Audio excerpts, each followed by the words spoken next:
There'll be an extra fee for that. Exactly. But none of them believed me. Can we play Banker next time? Yep,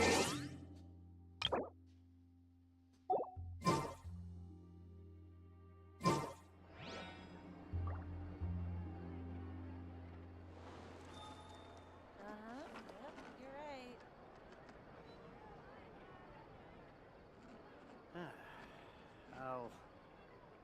I'll think about it. There'll be an extra fee for that. This scenery is wonderful. But none of them believed me. Surely enough to convince anyone to become a wanderer.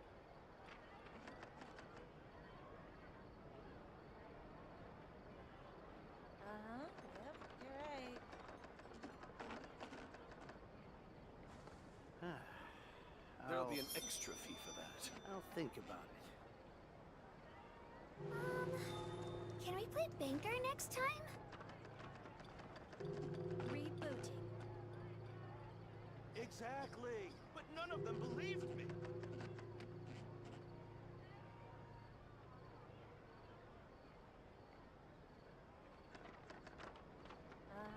Yep, you're right. There'll be an extra fee for that. I'll think about it.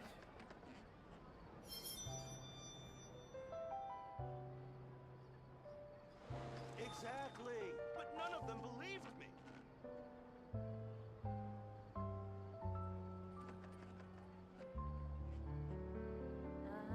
Yep, you're right.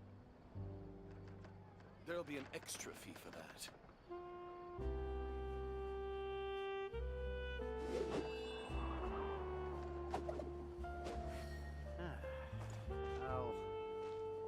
I'll think about it.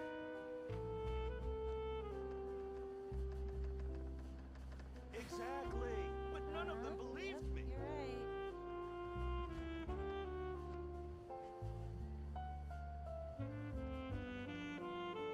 There are There'll be an leaves extra around, fee for that. and I know just the tune to accompany them, if you wish to hear it.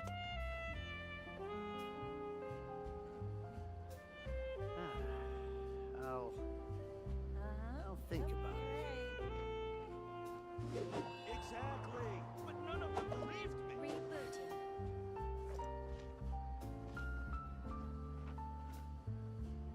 There'll be an extra fee for that.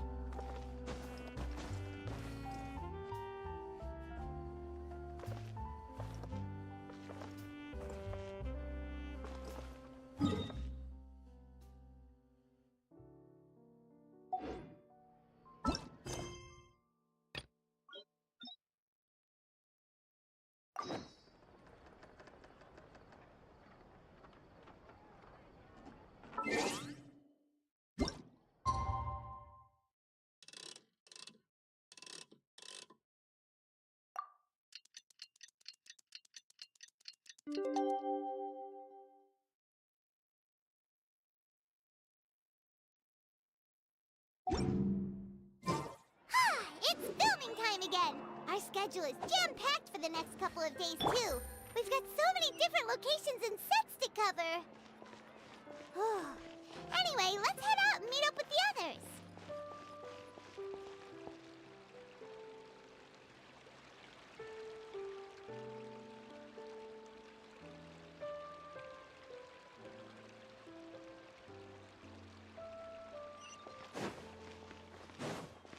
Take it easy.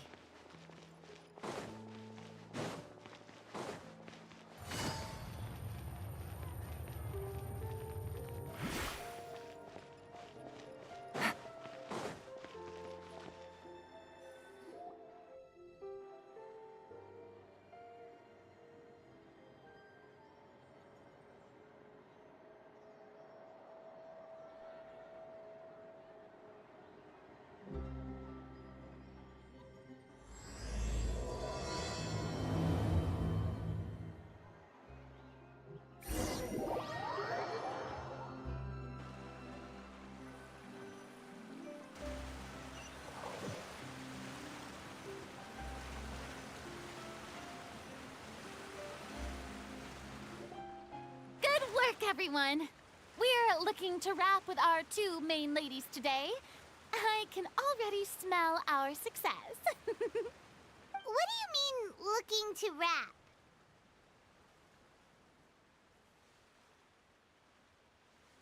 Oh, aren't you the expert now?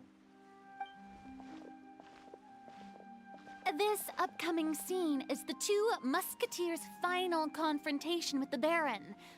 There will be quite a bit of action, but no choreography beyond what we've already rehearsed. Anyway, get ready.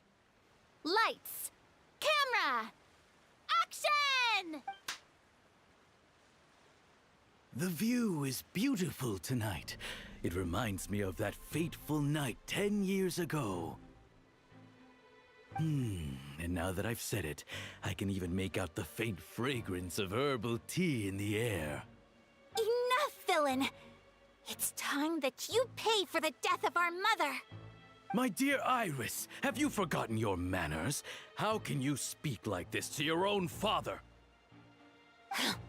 I'd sooner swallow all of my teeth than call you father. What did I expect? Seems the daughters have turned out to be just as obstinate as their foolish mother. In this world, Mora and status is everything! She thought she could blackmail me using her children and force me to grant her recognition and concessions? Ah, how naive can a woman be? Mother never asked a single thing of you. All she wished was for us to live a peaceful life, just like the others. It was you who personally brewed the poison of prejudice and sent Mother to her death. Compared to that deadly poison, the 2 bullets that will soon pierce through your heart will be like sweet mercy. And that's exactly why I said you're just as naive as her. Did you really think 2 muskets would be enough to defeat me? So let's see. What is stronger, Mora and power, or the 2 muskets in your hands?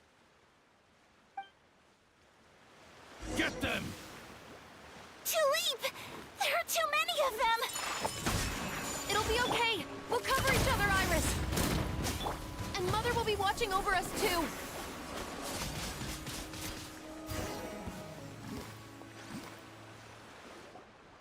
You've lost. To think I'd lose to my own 2 kids. We are no children of yours, and we'll never call that place our home. Then tell me, what did you do all this for?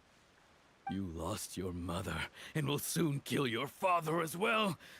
What will you gain in the end, other than sentences for your crimes?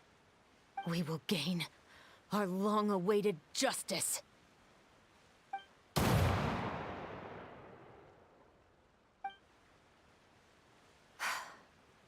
It's over. Finally, it's over.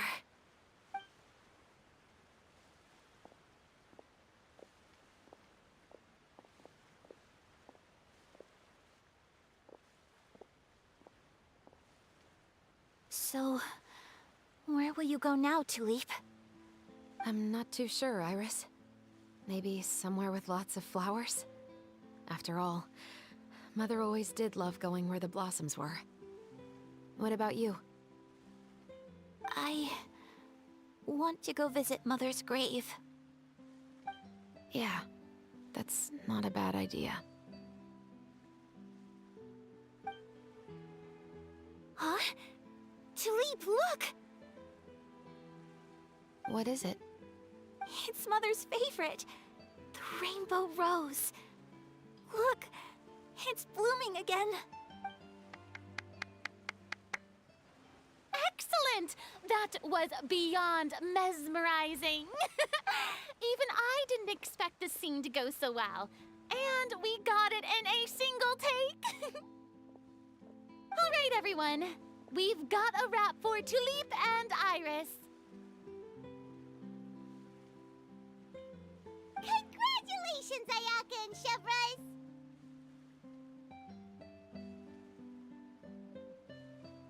Thank you. I didn't expect our parts to wrap so quickly. I wish I could savor the experience for just a bit longer. Paimon totally understands. Paimon's not ready to say goodbye to the clapperboard either. Filming has really been a lot of fun. You were great too, Chevres. The way you said, long-awaited justice. It gave Paimon chills. That is indeed my favorite line in the whole book. I still remember trying to act it out in my room the first few times I read it. Whoa, Paimon would have never guessed you're that type. Who doesn't like stories where the guilty are punished and justice prevails over evil? Don't forget, I'm the captain of the Special Security and Surveillance Patrol. Captain, I have something urgent to report. Please excuse me, everyone. I'll be back in just a moment. It's okay, don't worry about us.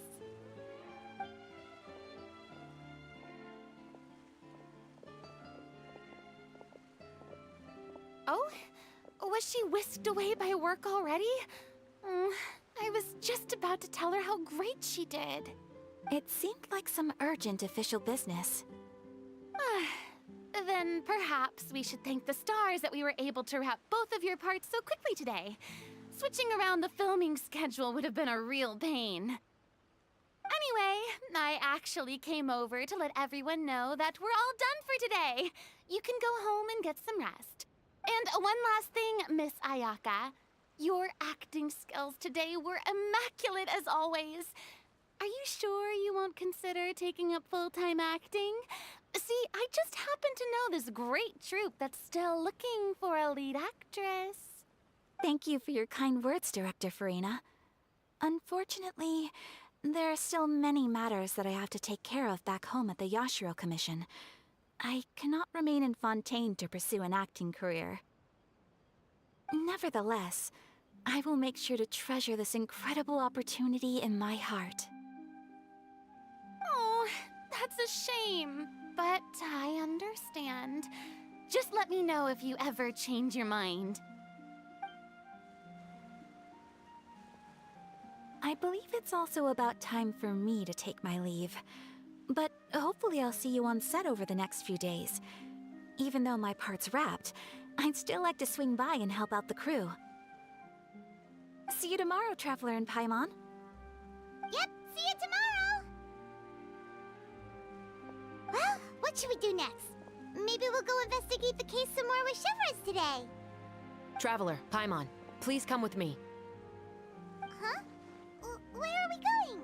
You could say that our ship has finally chanced upon one of those small, remote islands of intel.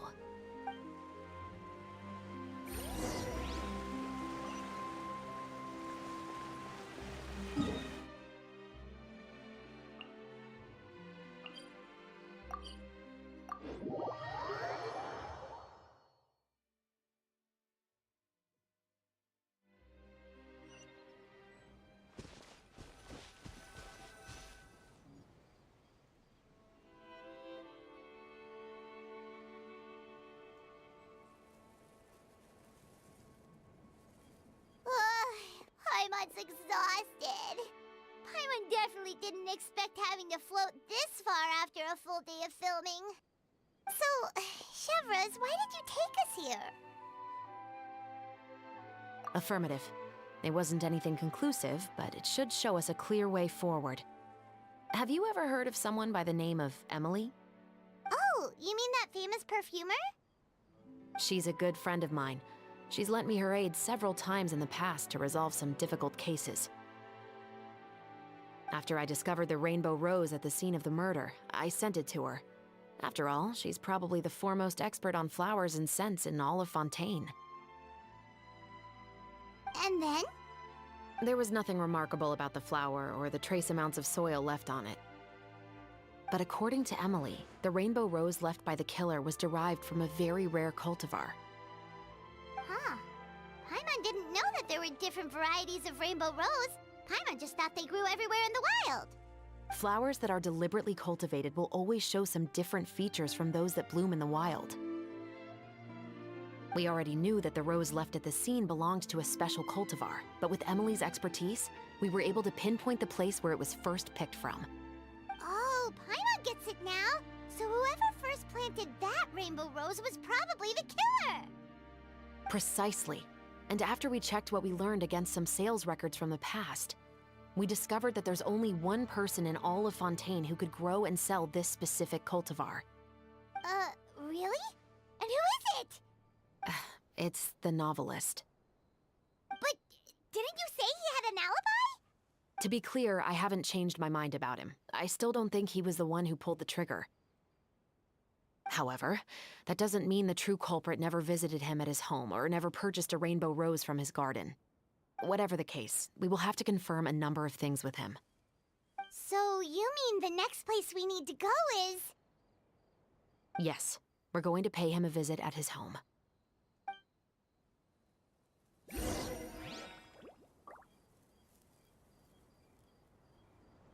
Take it easy.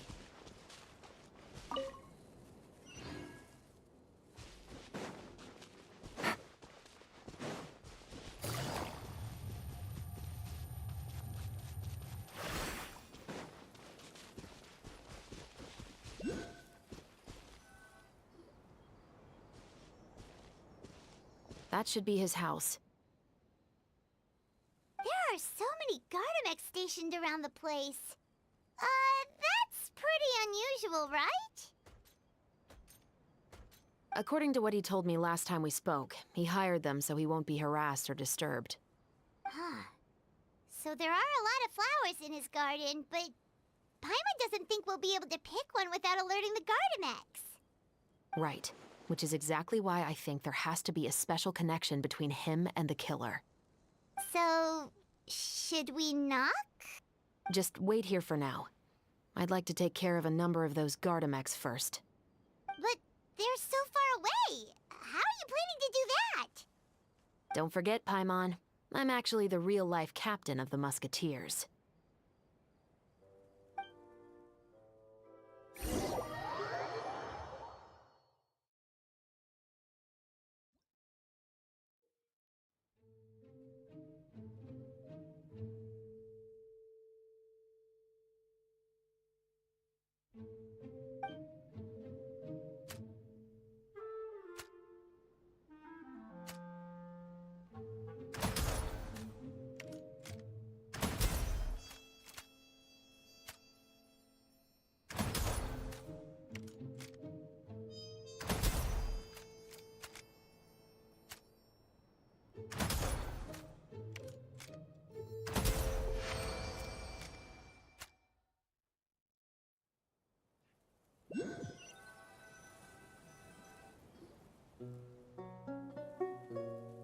All clear. Let's go. Wait! Paimon's a little nervous now that we know he could be the killer. Can we go over our plan of action again? I'll go knock on the door and make sure it's safe inside. Once we're sure that we're in the clear, I'll ask him to come with us for a quick round of questioning at the guard's headquarters. But can't we just arrest him? We still have no evidence that he's the killer, or that he lent the killer any direct aid. Still, it would be appreciated if you could pick a rainbow rose from his garden for me while I'm talking to him. It'll help the Marachose Phantom confirm Emily's theory. Sure, no problem. Just be careful, Chevres.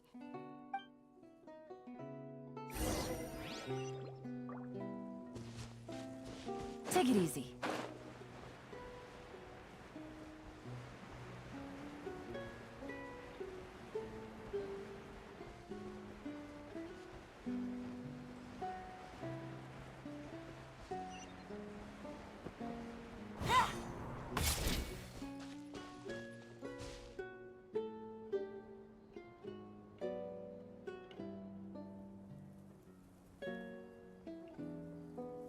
Excuse me, Mr. Baptiste, are you home? Who could it be at this hour? Oh, it's you, Officer Chevres.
Would you mind accompanying me to the guard's headquarters, Mr. Baptiste? We would like to ask you some questions about a case. Oh. Is it still regarding the murder case from before? I cannot confirm or deny that at this time. So it is then.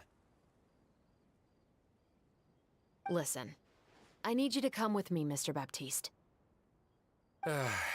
Miss Chavras, I'll save you the trouble. Oh, and you two over there? There's no need for you to pick my flowers either. It's not time for them to bloom yet. Oh! Okay.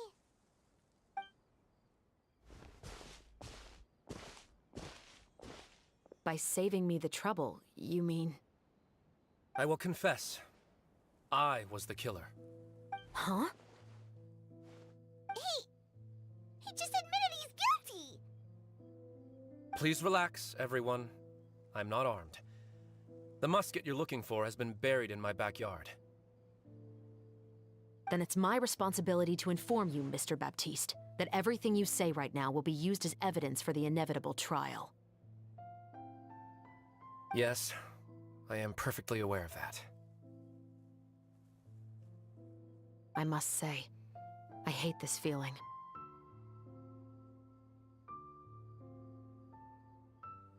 Oh? Is it because I confessed? Or because you've been proven wrong?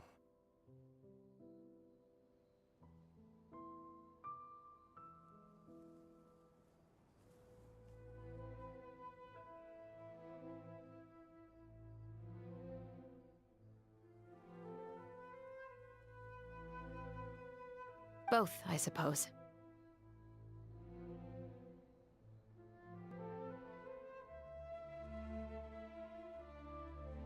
For the same reason as the one I wrote out in my novel, of course. I did it to exact revenge.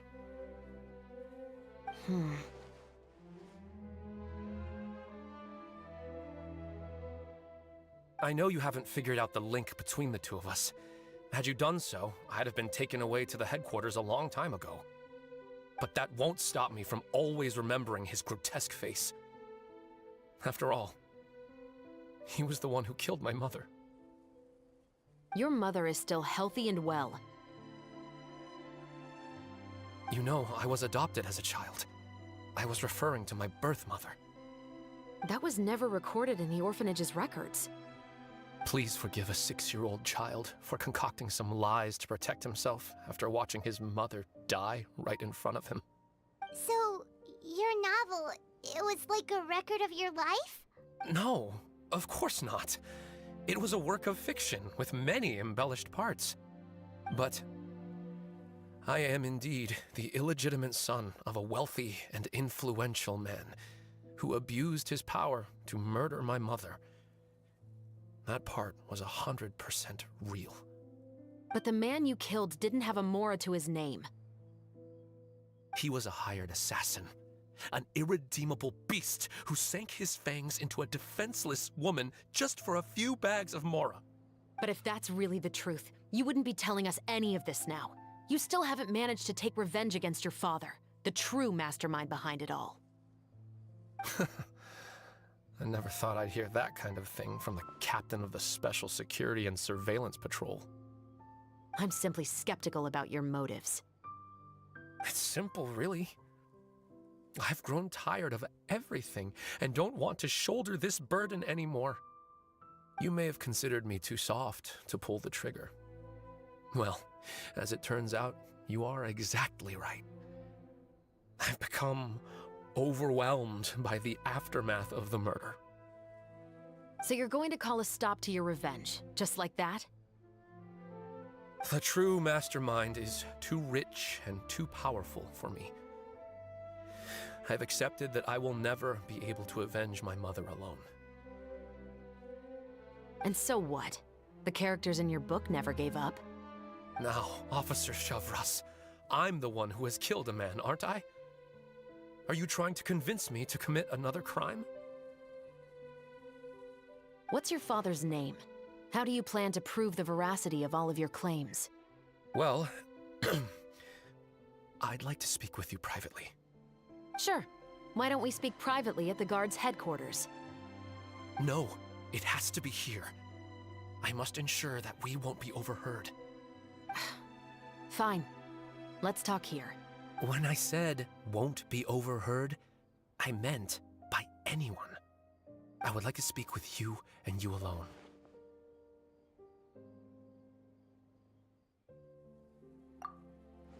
Thanks. I appreciate it. Please stay safe, Chevres.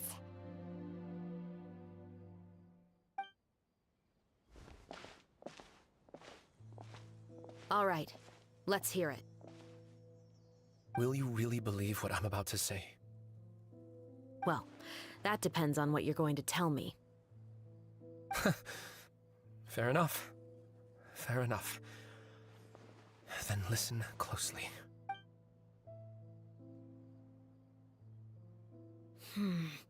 So that's how it's all connected. So, it seems you believe me after all.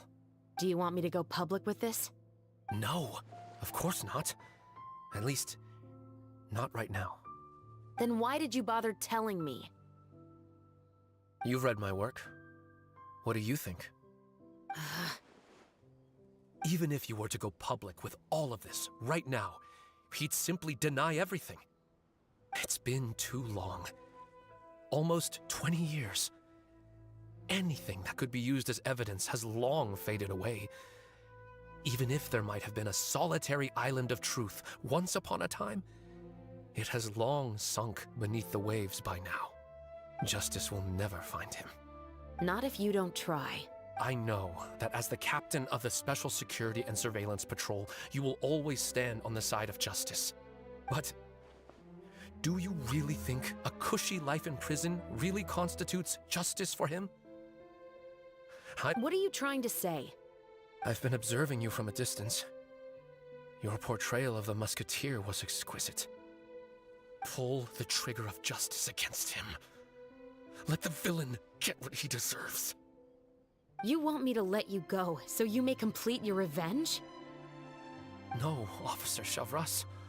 I know that would be impossible. No. What I'd like is for you to perform the deed on my behalf.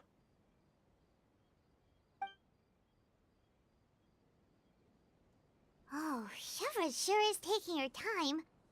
What could they be talking about anyway? Oh, Paimon's worried. What if he decided to attack her?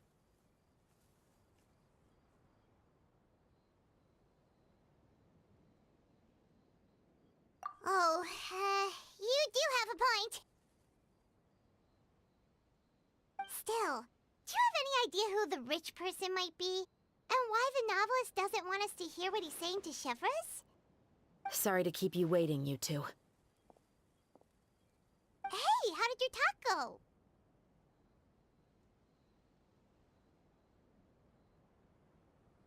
I've already sent someone to escort Baptiste back to the headquarters for questioning. He wasn't lying about the musket. It was indeed buried in his backyard. But what about the name? Did he tell you the name of the rich guy? Yes, he did. But for now, I have to return to the Special Patrol. There are still a few loose ends I need to tie up.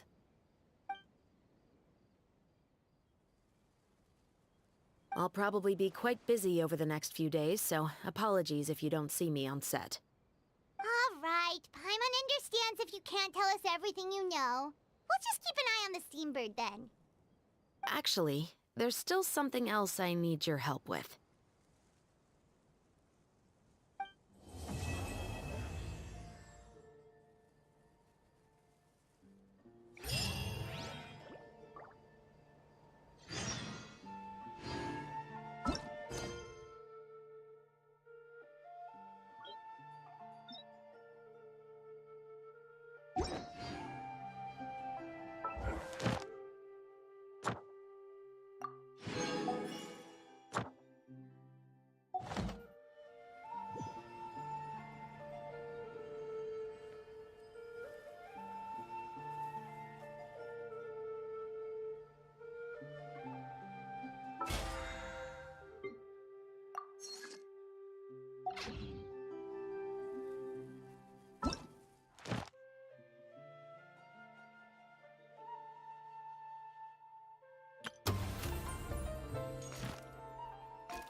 extra fee for that. Ad Astra. Thank you for complete. Ad Astra.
Good roll.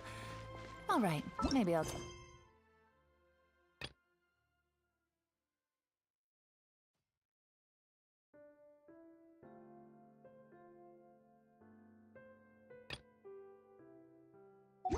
One more day off, and knock out the rest of the work once I'm done. Do it.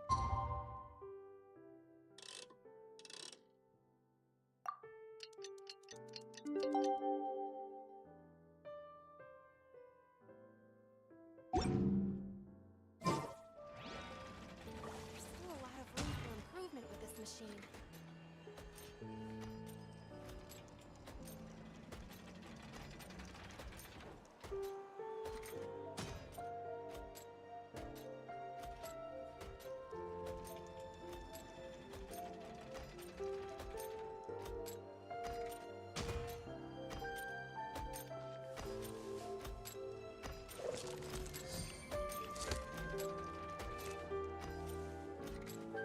There's still a lot of room for improvement with this machine.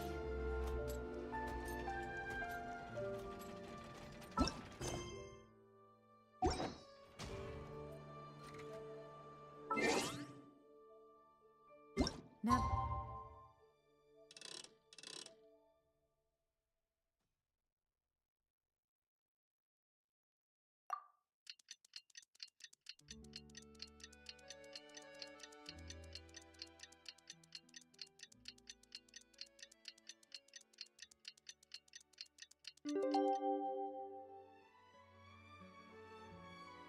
Hating the world. The whole... We haven't seen Chevra since that night at Baptiste's place. Well, guess there's no point in worrying about it now. Let's go join up with the others.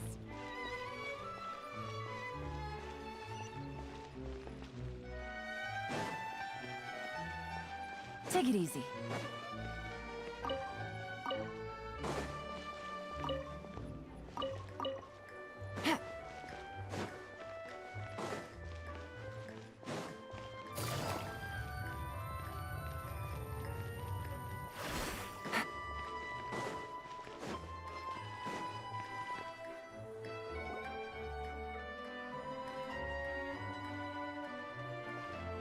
Good morning!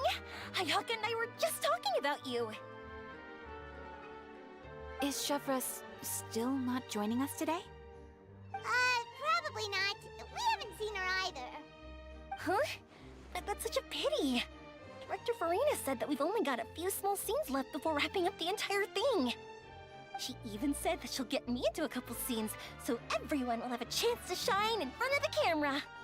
We were also planning on having a victory feast once we're all finished filming. You can join us, right? If only Chevros was here. I still haven't taken a photo with her. I'm afraid that can't be helped. Those special patrol folks are like phantoms when they've got a case on their hands. But to be honest, I'm even more concerned by what I read in the Steambird earlier this morning.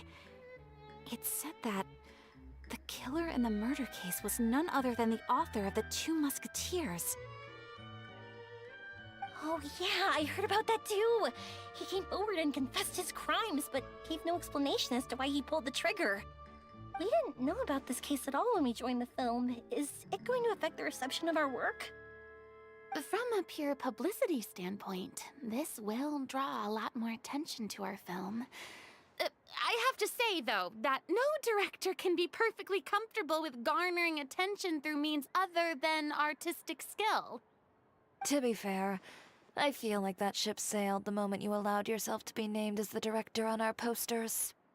It's not my fault that I'm super popular. What was that saying again? My popularity has, Sunk to an all-time low? spread to the four corners of Teyvat.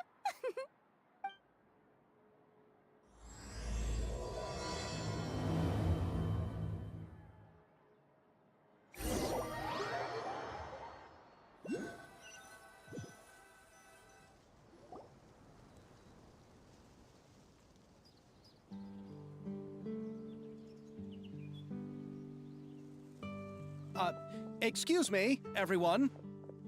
Xavier! Feels like it's been ages since we last saw you. I've been talking non-stop with the Film Association, and I'm absolutely swamped trying to coordinate the film's marketing. So forgive me for not being around more often, but please believe me when I say that I will make sure everyone's hard work gets the exposure it deserves. Oh, seems like you've been fighting your own battles. Yes, that's one way to put it.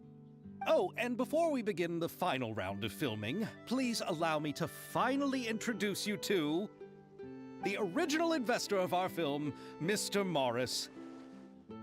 A pleasure to meet you all. Yes, glad to make your acquaintance, Mr. Morris. We've heard about the issues you've encountered with your financial situation, and genuinely hope that things have taken a turn for the better. Oh, well, the situation has indeed improved somewhat. Don't worry, Mr. Morris. Accidents and last-minute challenges happen all the time. There's no need to blame yourself over it. The good news is that we're almost done filming now, and I would even say that this is the best story I've ever seen. Is that so? I say that's great news. All right, now that we've gotten all the pleasantries out of the way, let's get this show on the road. We'll mostly be filming typical people and scenery from the streets today to improve the sense of environmental ambiance in some parts of the film. Oh, and there'll be a cameo for Mr. Kamisato and Miss Yoimiya as well. They'll be used to show outsider perspectives on the fates of the two musketeers. That's right. Ayato should be here any minute. Excellent! Then let's start with the scenery shots. Camera and clapper loader, you're up. Yep, we'll be ready. Remember, all we need are some wide zoom shots of the streets. If you happen to find some particularly lovely patches of flowers and grass, feel free to grab some close-ups of those as well. Ready? Lights! Camera! Action! Okay, now move the camera slowly. Try to focus on that flower. What's wrong? Just adjust the focal length a bit. Something the matter? Huh? But wasn't it working fine for all the days before? Veronique, can we try a different camera? No problem. How about this one? All right, let's give it another try. Lights! Camera! Action!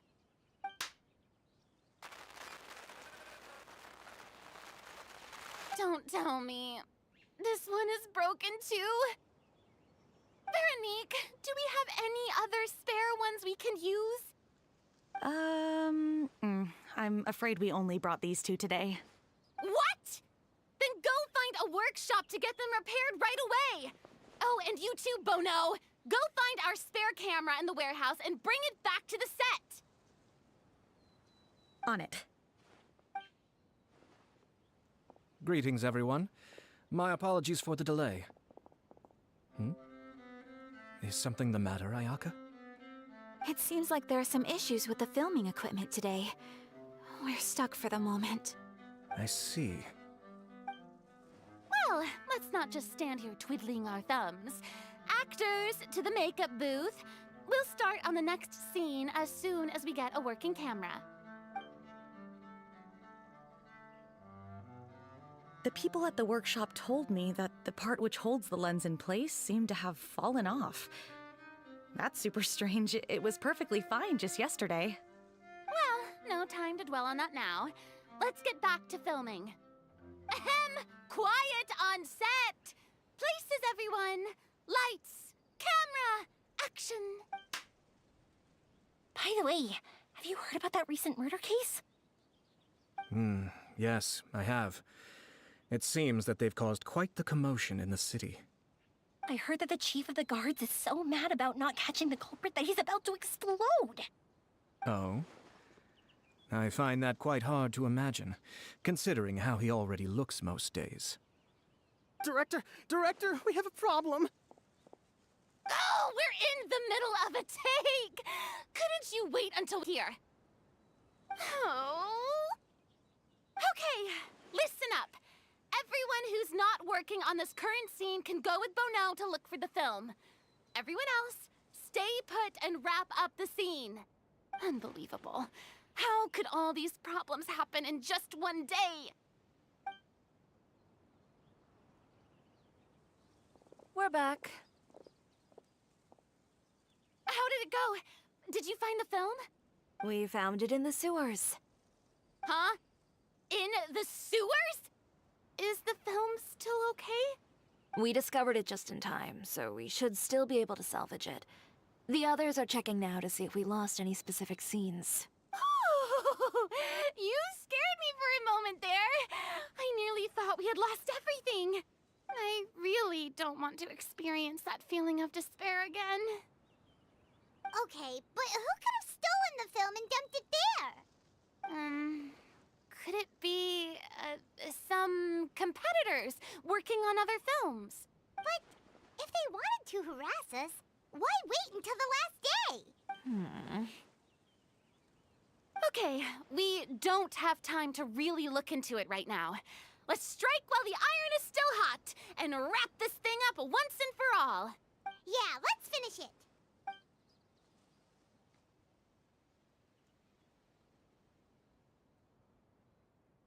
I would like to officially announce that our entry to the festival, The Two Musketeers, has now concluded filming!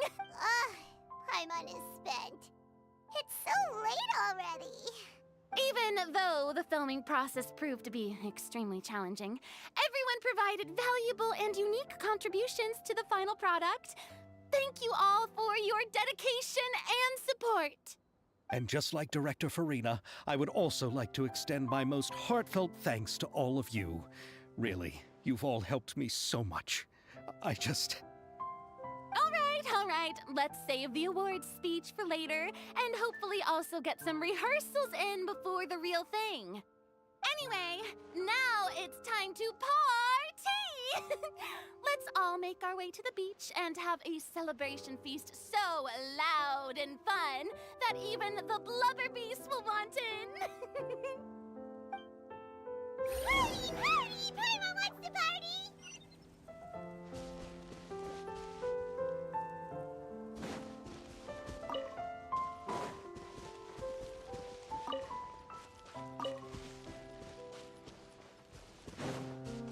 Whoa! This place is hopping! Everyone's finally getting to relax after wrapping up the film.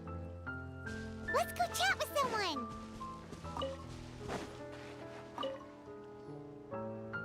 Hey, Ayato! How's your work been going? Everything went rather smoothly. Thank you for your concern. Ayato told me that we've already confirmed the dates for some Inazuma Fontaine cultural exchange events. So the next time we visit, we'll be doing so in our capacities as the representatives of the Yashiro Commission. Oh, that's great! The maybe Paimon will be able to find Fontaine detective novels in Inazuma from now on.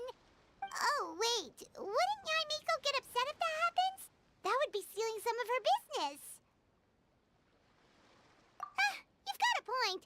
She's always complaining that light novels have become bland and too predictable after all. The cultural exchange won't only feature literatures of both nations, of course. We have also made plans for cross-cultural engagements in the fields of gourmet cuisine, toy making, and artisan craftsmanship. Whoa! Paimon's getting super excited now! When the time comes, be sure to visit and participate in all the events.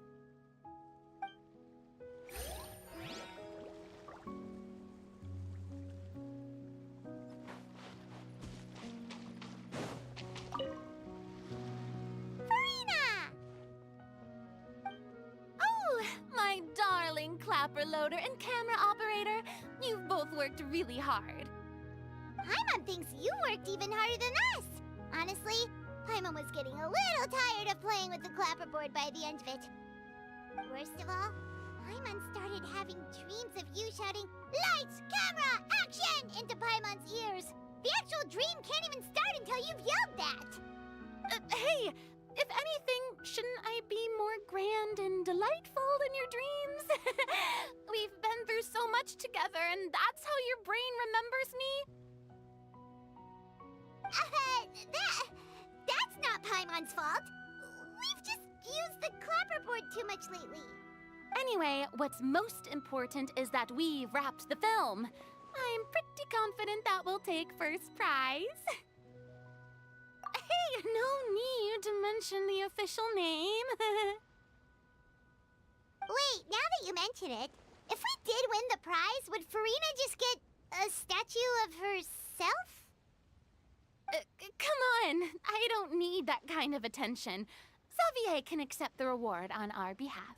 But just imagine! Farina accepting the Farina Award and holding a Farina statue.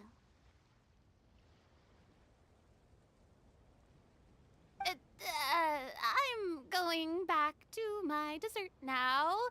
You all can keep discussing that on your own.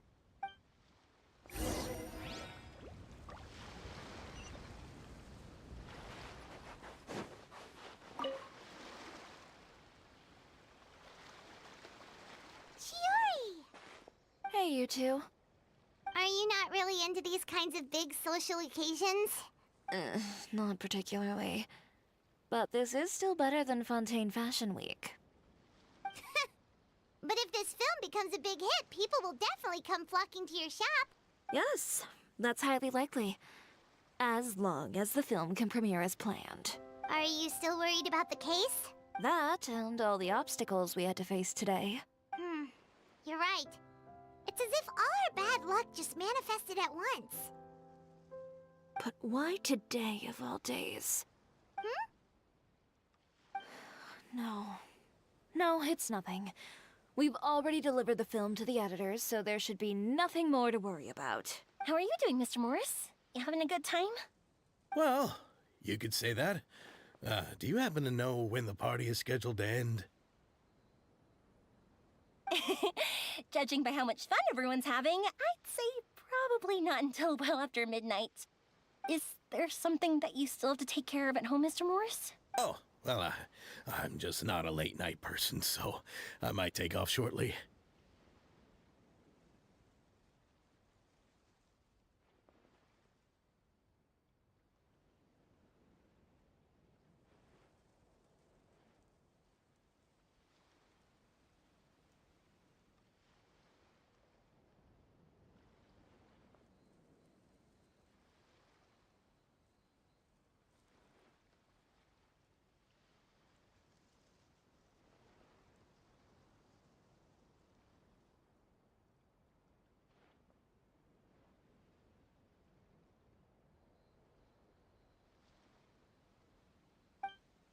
Oh no!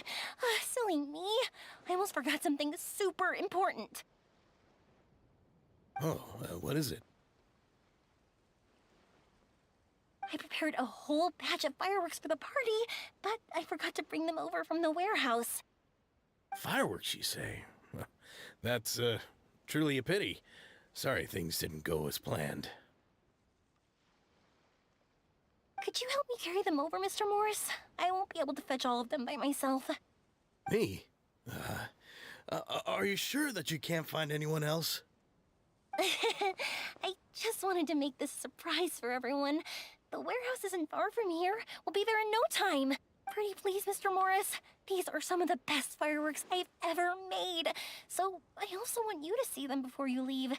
They're stunning. I promise that they'll be a once-in-a-lifetime experience that you'll never forget. But... It's okay. Just come with me. If we're sneaky enough, nobody else will see us leaving. All right. The warehouse is right over here. I moved the fireworks there in advance, so it shouldn't be too much work bringing them back. It's still a ways away from the party. Sorry about that, Mr. Morris. It's probably because I'm used to carrying fireworks all the time, so it doesn't feel like a lot of work to me.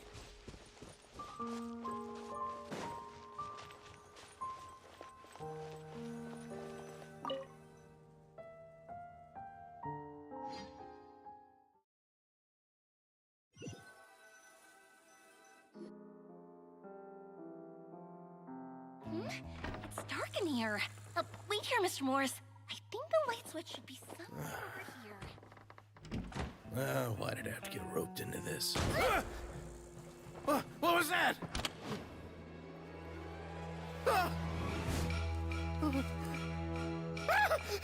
Who's there? Get me out! Get me out of here! Did you really think you'd get away, Morris?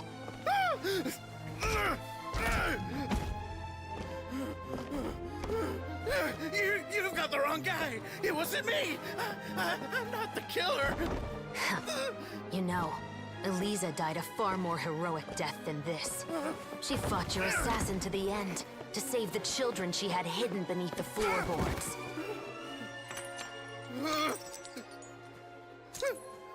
That is Eliza's pendant. The one with a photo of you two inside. The one you gave her. Ring any bells? It's a fake! It has to be! There's no way! No way your assassin didn't destroy it, you mean?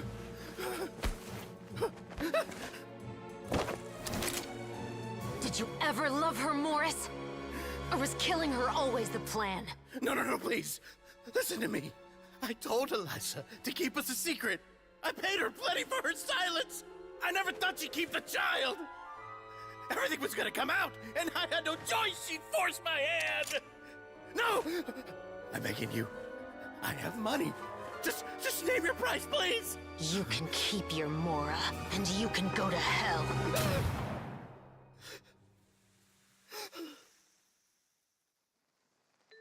I'm Captain Shovraz of the Special Patrol.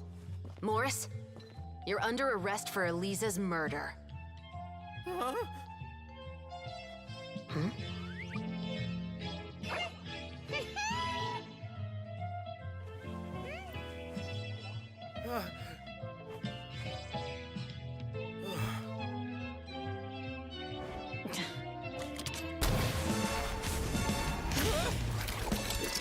You're under arrest too, prop manager Veronique.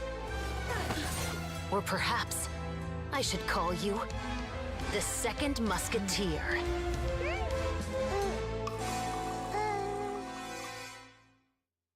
Wait, what's going on? This wasn't in the script. Drop the gun, Veronique. Why? Why would you keep me from exacting revenge on this heartless monster? Drop your weapon. This is my final warning.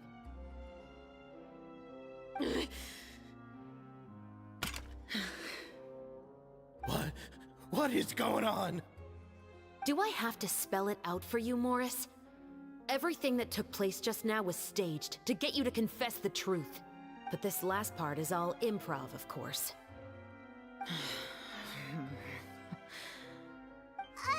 Shivers, you told us you wanted us to help you stage a play. You never said anything about the Second Musketeer. It's because even I had no way to confirm my theory until now. Thank you for your performance, Yoimiya. Could I trouble you to go and bring in the other Special Patrol members? They should be on standby just outside. Oh, and please tell the other cast members not to worry about us. We'll be rejoining them shortly.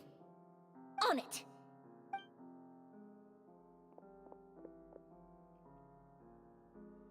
So what do you think, Morris? Care to talk about what happened 20 years ago? My patience is limited, you know. Don't force me to take you back to the interrogation room. I'd wager that you wouldn't last for more than a minute in there. With the recording we made, you have no chance of winning in court. Cooperating with us now is the most practical move. All right. I'll talk. I hired an assassin to murder Elisa. She once worked as a maid on my family's estate. She was very beautiful, and after some time I fell for her. We kept our relationship a secret and carried out an affair for some time, but it wasn't long before she became pregnant. And if my parents ever found out, they would have stripped me of my inheritance and status, driven me out of my home. I also didn't expect Elisa to insist on bringing the pregnancy to term. She even asked me to leave my family and travel far, far away with her. She believed that you were truly in love with her. I didn't have a choice. I gave her a large sum of mora, told her to leave the family and to get rid of the baby. But then years later, she sent me a letter. There were photos of 2 children, and she even asked if I could find some time to visit them. Huh? 2 children? Paimon thought Baptiste was the only... you mean... Even if she had the children against your will, you could have just ignored the letter entirely. Why kill her? I had just gotten engaged to be married to an heiress from another wealthy family. So if anyone were to find out about Elisa, my life would be completely ruined. I didn't have a choice. No. You always had a choice. You just made the wrong choice. Again. Do you know how it feels to watch your mother be killed right in front of you? My brother and I were hardly even school age yet. We were hidden beneath the floorboards, grasping each other's hands like a lifeline. We were so terrified that we didn't even know we could ever take a breath. All we could do was to watch Mother try to fight back, and then collapse to the floor. Even after the assassin left, we were still too terrified to leave our hiding spot.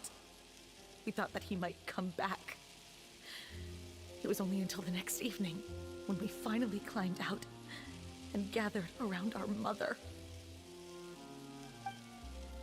But she had already become cold and stiff to the touch. You made up your mind right then and there to bring this case to light. Not only that, we resolved to get our revenge. And that's why you became the Musketeers. No, that's why I became a Musketeer! The man from before was also killed by me. My brother had nothing to do with it. I figured as much. You did? I once told these 2 that he didn't look like a killer to me. His confession from that night also rubbed me the wrong way. I think what really tipped me off was, how could I not feel a sense of regret in him? Huh? He confessed faster than any criminal I've ever met, but he didn't say a single word about you. He insisted that he was the sole perpetrator in the case. But after the questioning ended, I disassembled the musket we dug up from his backyard, put it in front of him, and told him to reassemble it. Wanna guess how far he got? He had no idea where to even start. He's never touched a gun in his life. Based on that, I determined that he was not acting alone. He only surrendered himself to draw our attention and create a moment of opportunity for his partner. So, I decided to play along. And as expected, the second Musketeer followed us without hesitation once she saw Morris get separated from the rest of the cast. Besides, why else would he call the novel The 2 Musketeers? But how did you know it was Veronique? I figured it out the moment Baptiste told me his father's name. That so-called financial crisis was all just a ruse. He just wanted to sign up as the investor and then leave the film without any source of funding. After all, he has a vested interest in minimizing the reach of this story. It's really just the same thing as what he did to Eliza all those years ago. Human scum. But then Xavier pulled out all the stops and got the film made against all odds. Morris couldn't have that. With the killer in custody, he figured it was safe to act. And so he came to visit the set today, just as I expected. Wait, so you were behind all those mishaps today? As for the identity of the second musketeer, I assumed they'd probably stay close to Morris and look for an opening. And if they already knew that Morris was the film's investor, then that narrowed the list of potential suspects as well. Furthermore, being the props manager would allow the culprit to avoid scrutiny by purchasing mechanical parts in the name of the crew. With that hypothesis in mind, I went back to check Baptiste's orphanage adoption records. Guess whose name I saw on the same page, just a few lines from his. My brother. He trusted you. As in, he trusted me to perform the deed on his behalf? He trusted you to stand on the side of justice. I am.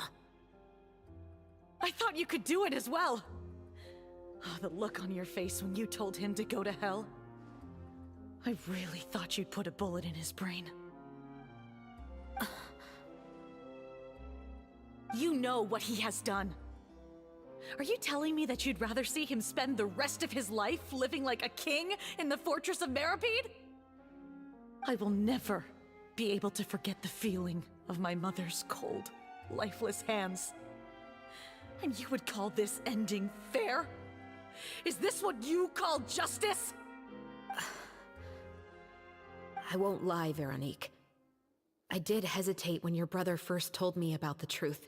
I wondered. I agonized over whether I should really put a bullet in his head. So why don't you? Because that should never be how justice is carried out in this world.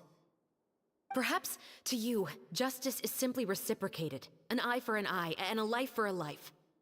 But everyone has their own understanding of justice. If everyone were to pursue their own definition of it, there would be no more order in this world. Today, you'll kill Morris, and tomorrow, his children may come for you. The world cannot render judgments based on a desire for revenge. That will only lead to a cycle of revenge, as well as the destruction of order and civilized society. Fontaine is founded on a set of laws and a standardized code of justice. That is why we are the nation of justice. But with all that said, I will promise you this. Morris will not lead a cushy life in the fortress of Meripede. Chevreuse, the rest of the Special Patrol is here. Thank you so much, Yoimiya. Letelier, Terena, please take them away.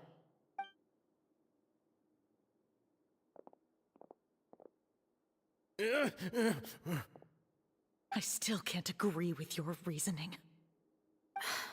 I know. Justice has not been delivered. At least, not today. Chevreuse. Let's go. We should give an explanation to the crew. Thank you for your concern. I'm fine. I'm just thinking about the things in life that have driven people to take justice into their own hands.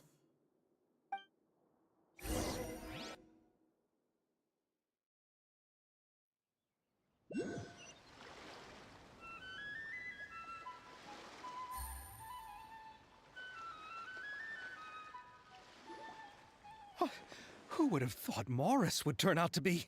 I'm at a loss of words. How could he have done something like this? I'm just glad that you're all safe and sound. Who knew that such a labyrinth of cases would be behind this story? Well, what should we do now? We have a finished film, of course, but should we still go ahead with the premiere?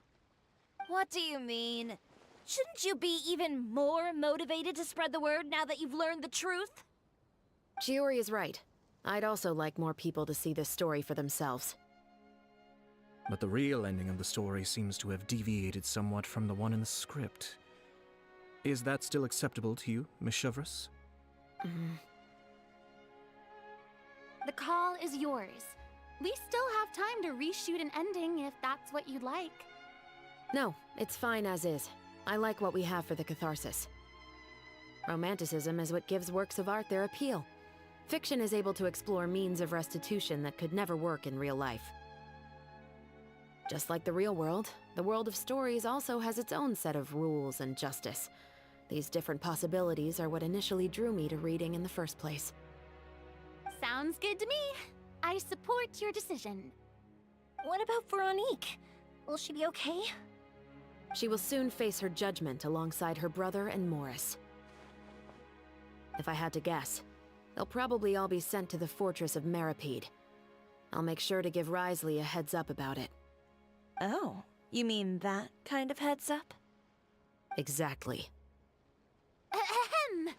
All right, then the matter's settled. Now that everything's been taken care of, there's no reason for us to keep looking all gloomy and grumpy. Let's get back to the feast and enjoy each other's company. We'll be starting the post-production process tomorrow. You should join us, Chevreuse. You missed the first few hours of the party, didn't you? All right. Count me in. Then I'll wait for you over there. There's still some good news that I'd like to share with Chevreuse. Traveler, Paimon, could you wait for me by the sea after the party ends? I'd like to go on a brief walk with the two of you. Thank you very much.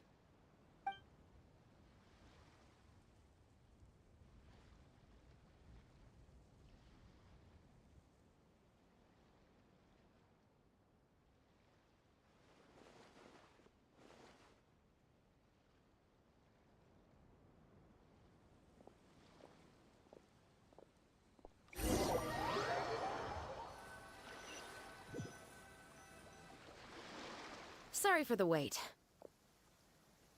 Oh, we weren't waiting long at all. Is there something else you wanted to tell us? No, I don't have anything new to share. I just felt that since you were my investigation partners, I should have another conversation with the two of you. Traveler, how would you have responded to Baptiste's request if you were in my shoes?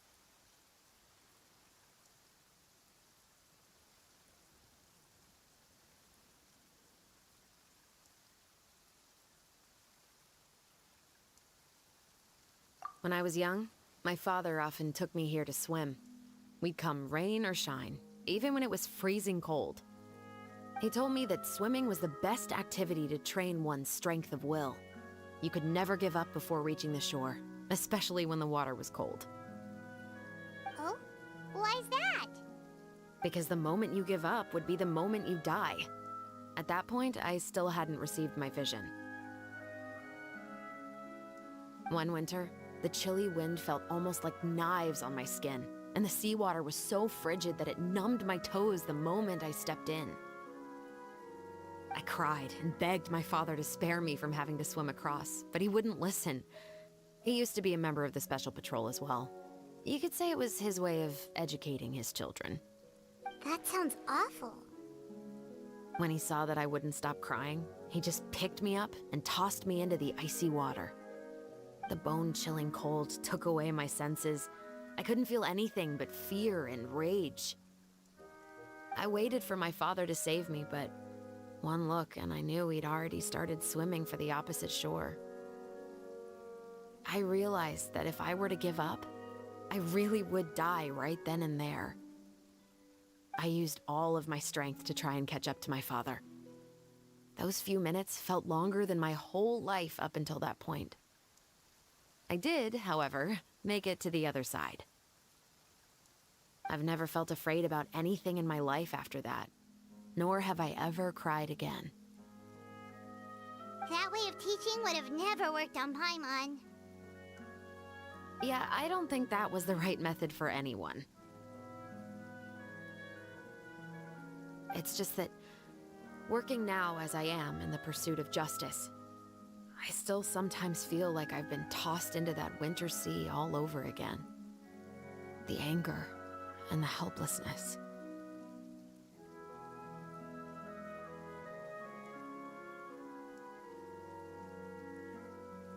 Chevres.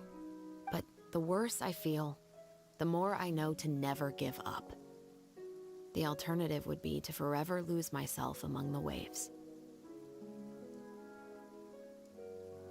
Anyway, how about a race? Neither of us will drown, but we can still see who swims faster. You guys go ahead! Paimon will grab the clapperboard to mark the start of the race.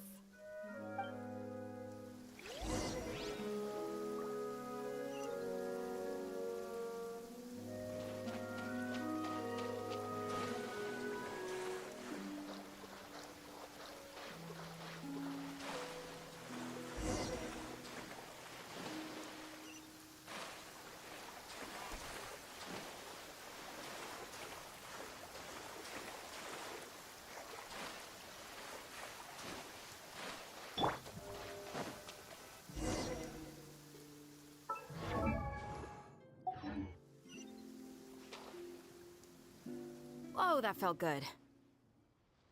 You were so fast in the water, Chevres. You were swimming even faster than Paimon can fly. So, about the Special Patrol, did you join because of your dad? Partly, but I'd say I was more inspired by the heroes I read about in stories growing up. Oh, so it's due to your love of stories. Of course, it was only after I joined the Special Patrol that I learned that truth is often stranger than fiction. Come on, let's walk a bit more.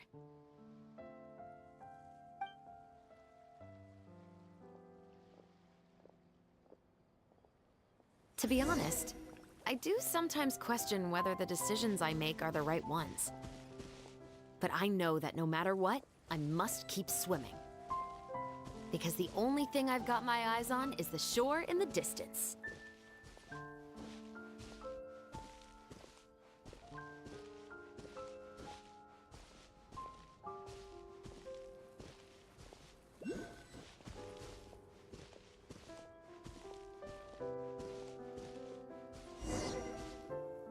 Thank you for coming on this walk with me. I feel a lot better after getting all that off my chest. Huh. We're nearly back at Baptiste's house. Huh, you're right. I didn't realize we were so close. He really did plant a lot of flowers. It's just like how he described it in the story. Huh? Wait. Paimon, Traveler, look! The rainbow roses in the garden. They're in full bloom now.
I got a new letter from an informant.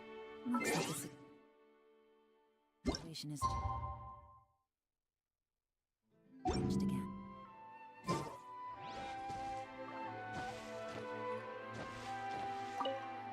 Even though it's a bit late, I must thank you for investigating this case with me. Not on behalf of the Special Patrol this time. It's a personal expression of gratitude from yours truly. Oh, you want to hear more about my father? To be honest, I didn't spend that much time with him. He was always busy with the Special Patrol, so he would often return home really late at night. Some nights, he didn't come home at all. Once, he didn't come home for a long time, maybe a whole week or so. When I went out to buy food, I learned that he had become a criminal, and by extension, that made me a criminal's daughter. But we can talk about that another day. Films are different from the real world. They're a form of art and represent the wishes in people's hearts. I adore the two Musketeers, and I'm very happy to have had the opportunity to act the role as one. I can't wait to catch the film when it premieres in the Opera House. I'm looking forward to seeing the audience's reaction to the climactic ending. I actually have a lot of sympathy for Veronique and Baptiste. I can understand the hatred they feel for their father, but that doesn't mean I'll allow them to walk the path of evil, even if it might lead to another sense of justice. Thank you for looking out for me. I'll see you at the award ceremony. I'd be very surprised if we don't win.